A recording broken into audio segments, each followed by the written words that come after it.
Election commission of India serious credibility crisis में है।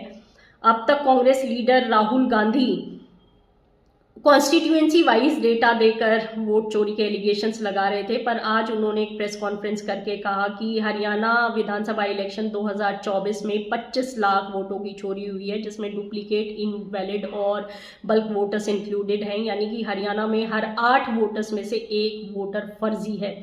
ये डेटा 2 ही चीज़ों की तरफ इशारा करता है, या तो ईसीआई सीरियसली इनकॉम्पिटेंट है या फिर मैलाफाइडी है।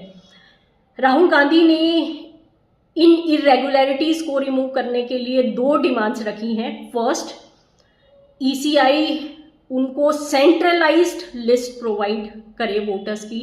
Now what does he mean by it? क्या वो एक स्टेट की एक सेंट्रलाइज्ड लिस्ट चाहते हैं, या फिर वो पूरे इंडिया के वोटर्स की एक सेंट्रलाइज्ड लिस्ट चाहते हैं? क्योंकि रिसेंटली अगर आपको याद हो तो बिहार में एसआईआर होने के बावजूद प्रशांत किशोर का ड्यूअल वोट पाया गया था, एक वेस्ट बंगाल में, दूसरा बिहार में। तो जब तक इंडिया के वोटर्स की एक सेंट्रलाइज्ड लिस्ट अवेलेबल नहीं होती, तब तक इस तरीके की डुप्लीकेसी को रिमूव करना काफ़ी डिफिकल्ट है। His second demand, videography. ये काफ़ी हेजी एरिया है।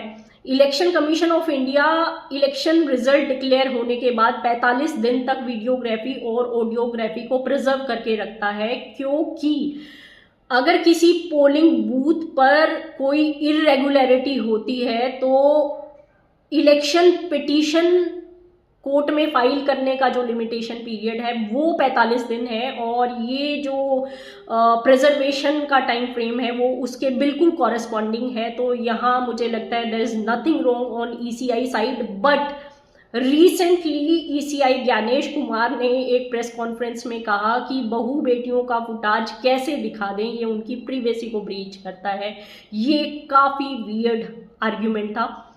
बाय द वे, आधार की जजमेंट में खुद सुप्रीम कोर्ट ने ये कहा था कि a person's privacy can be infringed proportionally to the public interest.